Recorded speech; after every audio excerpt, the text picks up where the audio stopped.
I like to walk the walk while I'm talking the talk. And I think being an entrepreneur and being really anchored in trying to build a startup with an innovative model, with a lot of complexity, just helps give me a lot of perspective. Good morning, good afternoon, and good evening, whenever you may be listening. This is Latitude, the 43 North podcast. I'm Nate Benson, Digital Media Manager of 43 North and the host of this podcast. But you knew that already. I thank you so much for listening on this wonderful day. It's a great day when I'm recording this. It's a beautiful Friday morning here in Buffalo, and it's one of those days where you just wake up happy. This week on the podcast, we have Noah Simons from the Upstate Venture Association. She's the executive director, and we're talking about the influx of venture capital coming into the upstate region, specifically Buffalo, in the last few years. And obviously, she plays a vital role with her role in the Upstate Venture Association. So she's a great person to talk to about venture capital, obviously. This week's podcast is brought to you by KeyBank. They're a brand new sponsor of the podcast. Thank you so much for KeyBank for signing on and joining us as a title sponsor. I don't want to waste another minute, though, so let's jump right in to this week's episode with Noah Simons. All right. Noah, thank you so much for joining us on the podcast. As the listeners know, every week we start out with the quick pitch of who you are, what you do, and where you work. So why don't you let us in a little bit on who you are? Sure. So my name is Noah Simons, and I am here as the executive director of the Upstate Venture Association. As I mentioned earlier this week, we're in the process of rebranding to be the Upstate Capital Association of New York. And we're going through this rebranding process because we want to represent the full capital stack when we're working on increasing access to capital for entrepreneurs and company founders and executives who are trying to raise money for their businesses. Where you guys are based out of Pittsford, right? So my accounting firm, the Bonadio Group, is in Pittsford, but I personally live in the Hudson Valley. Okay. So a little bit of more color around. A little crisscrossing, right? I do a lot of running around. Yeah, a lot of trips on the 90. That's right. I know the 90 very well. And in the Hudson Valley, I helped to launch the Hudson Valley Startup Fund a couple of years ago. So that was my entree into this entire ecosystem in upstate New York. I was born here and raised in Chatham, New York, but then went to Boston and to Shanghai to work with a venture capital fund that I helped to start there with one of the principals from Battery Ventures. You led me right to my next question. So you time in Boston and in Shanghai, now back in upstate New York. It's three very different environments in terms of tech startup scene, entrepreneurship. Can you tell me a little bit about your experiences there and how it compares to what you're seeing here in kind of the venture capital landscape in New York? Sure. So, Boston is a hotbed of venture capital activity, primarily because of the educational institutions that are there that are places of higher learning and a lot of research and development. So, brilliant people tend to flock together, and investors find lots of good ideas from brilliant people. So Boston is its own ecosystem. My time in Shanghai was just quite different. Watching China grow from 2004, when I took my first trip there, to the last time I was there, which was 2015, and I probably traveled 35 times to China in between those years. Just tremendous economic growth and tremendous development across all facets of the culture. Their culture is completely different from here. So a lot of support for the institutions that are in China. The politics are deeply embedded in the business and in the trajectory of growth that China has seen. So it's almost an apples to oranges comparison when you think about it from overarching perspective. What I'm seeing here, I think certainly the government is involved in supporting entrepreneurial ecosystems, which is a very, I think, useful influencer in this trajectory that we're on, especially here at 43 North and across the state. We see lots of support coming from the state, but I think the ethos of the people who are here is married and directly to that support, and actually a lot of what's happening from the government, I think, is driven from the ethos of the people here. It seems, excuse me, it seems like there's a pretty good drive, by the people I'm seeing in kind of the, at least here in Buffalo, in the tech startup scene of, they're determined to kind of get things off the ground. absolutely. I think there's a real hunger for entrepreneurship and entrepreneurial support as we're looking at where we've come from and where we're headed from a technology perspective overall in our society, and how technology is influencing work and jobs and job creation. So I think entrepreneurship is a solution, one of probably many solutions to the challenges that we're facing now and that we will face as automation increases and as technology continues to develop. Tell me a little bit about I know you kind of alluded to this in the beginning, but your role at Upstate Ventures. What are you guys kind of looking for on kind of a day-to-day, week-to-week basis in terms of what's going on around the state? So the objective of the organization is to connect capital providers with each other and with opportunities for investment. I think the supporting sort of counterbalance to that is increasing access to capital for companies that are seeking it. So two sides of the same coin. We can't have a thriving investment community without really good deals to do. So we're looking to create those connections and build those bridges across communities across the state. So day to day and week to week, I like to look at deal flow. I like to review. PitchBook is our data partner, so I like to look at what they're reporting. I like to go and talk to the investors that are in our network who are making investments and making commitments to building companies here and helping to advance building strong businesses in upstate New York. You because you're kind of in the thick of it on the front lines in terms of the investment side of things and seeing the growth of entrepreneurship here, is the mood changing a bit towards upstate where there is more of a flow of capital compared to 10 years ago? I don't have a great lens on what was happening 10 years ago, but I do see tons of increased activity in terms of interest in angel investing and opportunities for people to make investments. So I would say, my gut check on that is that definitely we have increased activity, increased interest, and as a result, increased access to capital. I think there's still some challenges around that, and I think that's why you see new funds coming online like 110 Capital and Impact Capital.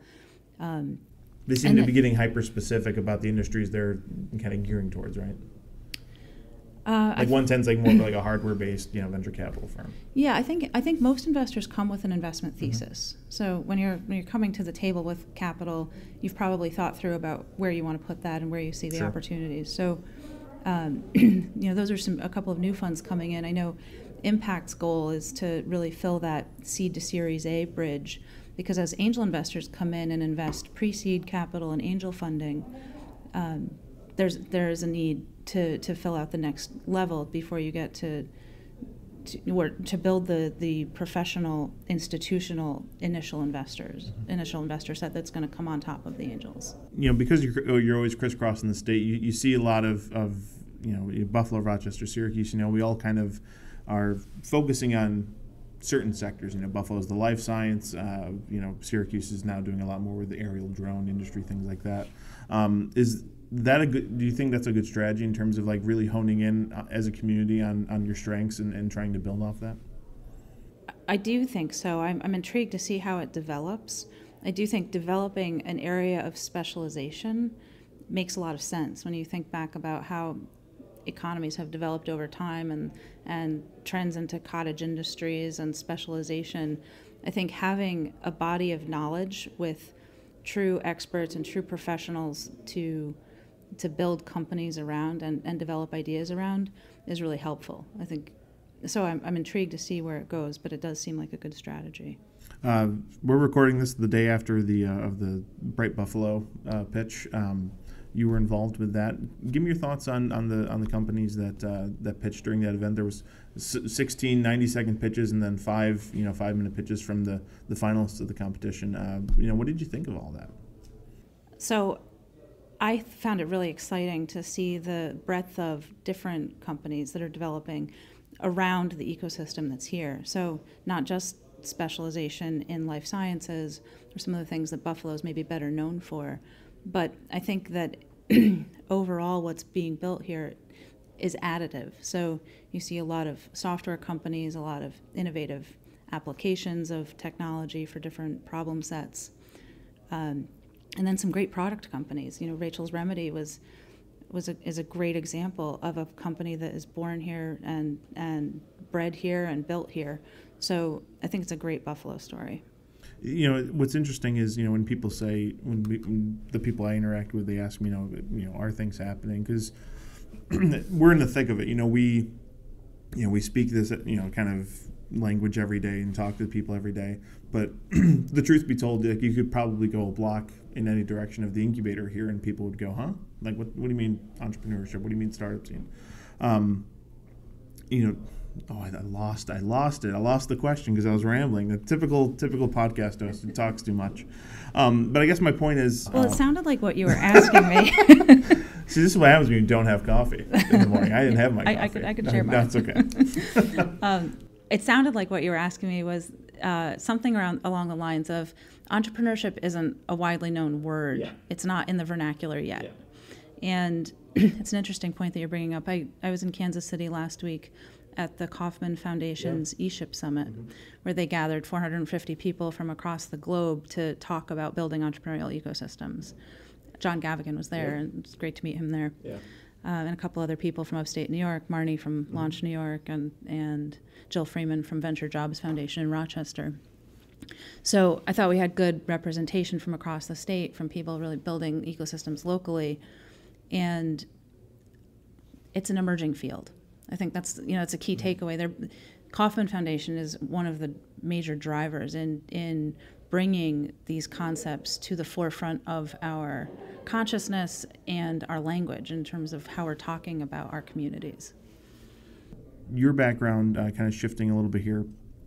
In New Paltz, you started a clean tech. If I'm correct in that, right? In terms of kind of a food waste recycling type startup. It does fall into the clean tech category, and we'll probably try to go after one of the nicer ponds one day soon. It's a low-tech, clean tech company. It's a static area to pile composting system. What's really innovative about what we're doing is trying to put a compost pile in every community as a way to manage our organics locally. So that's organic waste is a big, contributor to greenhouse gases. We could recycle 50% of the waste that we're putting into landfills in a form of composting and recycling, and we have a global soil health problem. Yeah. So compost is a great solution for putting carbon back into the land instead of emitting it into the air. Why you're in it with the venture capital side of things, but then kind of going even as simple, as a compost startup. Why do that side of it as well?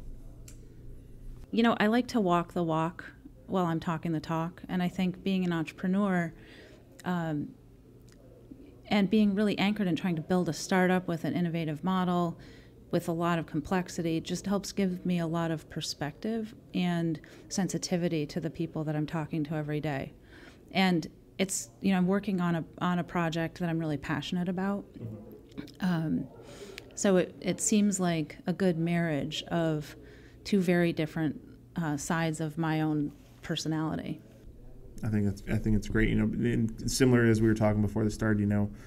I switched from news to come here again to kind of what little contribution I could do. To get involved, because it's a very rewarding feeling.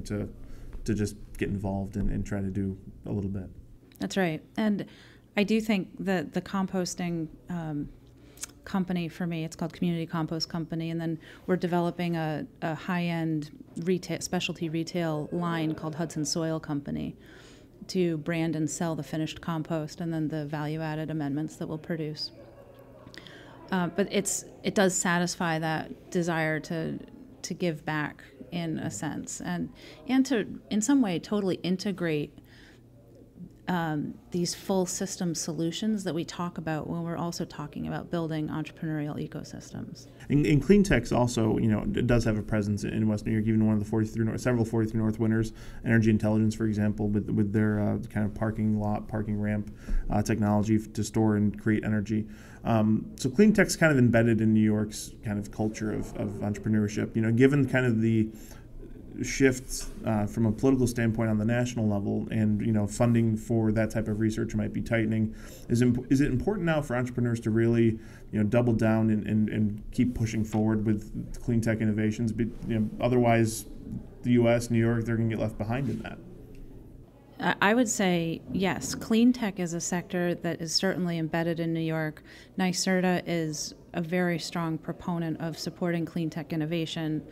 And that resource makes it gives New York the opportunity to put themselves and to stay and grow on this map in a way that I don't think other states have the same potential to do. So I would say yes, carry on forward with clean tech innovation, while remembering that it's great to get grants and it's great to get early stage funding, and a lot of times angel investors and venture capitalists are going to look at clean tech as a maybe not the most favorable investment sector from that perspective. So getting to a first customer is always a good goal for any entrepreneur. Absolutely. Yeah. So like any wonderful journalist, I was able to double back and remember what I was not going to say. So, entrepreneurship, when I talk to people, as I was saying, you go a block in any direction, isn't a barbershop a startup? Isn't a pizzeria a startup? It's like, yes, to a degree.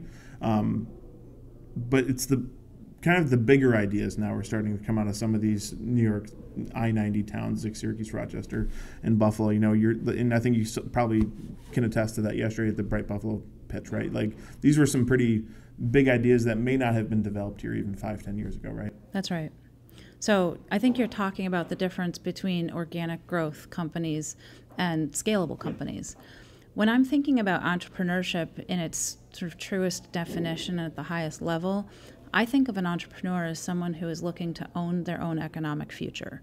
So someone who's willing to take some risk to own their own economic output. And from that perspective, you would say the pizza shop is an entrepreneur. But I think differentiating between business models is important in terms of figuring out what resources need to be brought to bear to cultivate that. But the heart of an entrepreneur in some ways is universal. So we're, by the time this, if I can know the calendar in my head, so by the time this episode is released, we would have released our semifinalists for 43 North, and That's exciting. It's very exciting. We're I know our operations director Dan Green is pulling the rest of his hair out in terms of judging. Sorry, Dan. It's okay, Dan. He's got nice hair, so if he loses a little like me, that's fine. He can afford it. He can afford it. But these semifinalists now are going to be getting ready to pitch again. I imagine you hear quite a lot of pitches. Any advice on someone gearing up for a pitch for this much? $1 million capital prize is pretty impressive. So there's some stress to that, I would imagine, on the end of the founder. Sure. So whenever anyone is asking me for pitch advice, I really ask them to put themselves in the position of the person who is receiving the pitch. And to the extent that you can, try to understand what they're listening for and what they're looking for.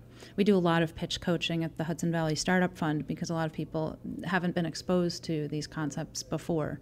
So understanding what we're looking for in terms of business model, trajectory, investability, we want to hear a lot more about that than we want to hear about the details of the product or invention that you're bringing to bear. So not getting, bogged down in the technical data, we can deal with that after the fact. But is it more the personality and the passion that judges really want to see come through in terms of in that pitch? I personally, as an investor with my investor hat on, want to hear about a really well thought through idea, that people really understand the drivers, both the cost drivers and the revenue drivers for their business. It's easier to hear from someone who is personally passionate and engaging, but that's not actually what's most important from my perspective. So 43 North Finals, coming up this October. I imagine you've been to them in the past? I did have the great fortune to have Dan Penberthy and Somac from Armory Square invite me to the finals last year, so in October. So kind of wrapping things up, like I said earlier, you're on a daily basis, you're seeing the scope of everything that's going on. How does New York look in the next 5-10 years in terms of these startup ecosystems across the upstate region? I think they're just going to become stronger in and of their own right and more connected across the map. So that's part of my personal mission, to work with other people across the state to help make the connective tissue within and between these communities stronger. If people want to learn more about Upstate Ventures, soon to be rebranded, how can they discover more and participate and get involved? So we'd love to have people come to our events. We've got an event coming up on July 20th in Rochester. We are talking about the capital stack. We did this a couple days ago here too. For investors, we have our upcoming investor forum at Saratoga on August 9th and 10th. It's our annual event that is well regarded and a lot of fun. So looking to have great conversations with investors and people interested in investing in upstate New York there. And one of my personal favorites, we're going to have Women, Money, and Power on September 26th in the Hudson Valley. So looking forward to pulling together a great program around that diversity and inclusion issue that I think we all face. Absolutely. Well, we'll certainly assist you guys in pushing out that and getting the word out. And thanks for taking the time today to join us, and we'll catch up with you again down the road. All right. Thanks so much. Thanks.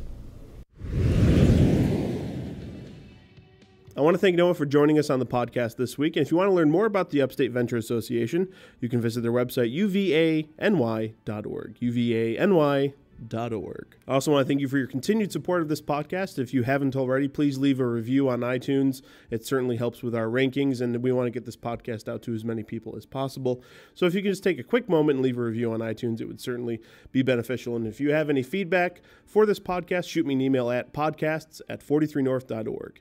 I'm Nate Benson. We'll see you at the next one.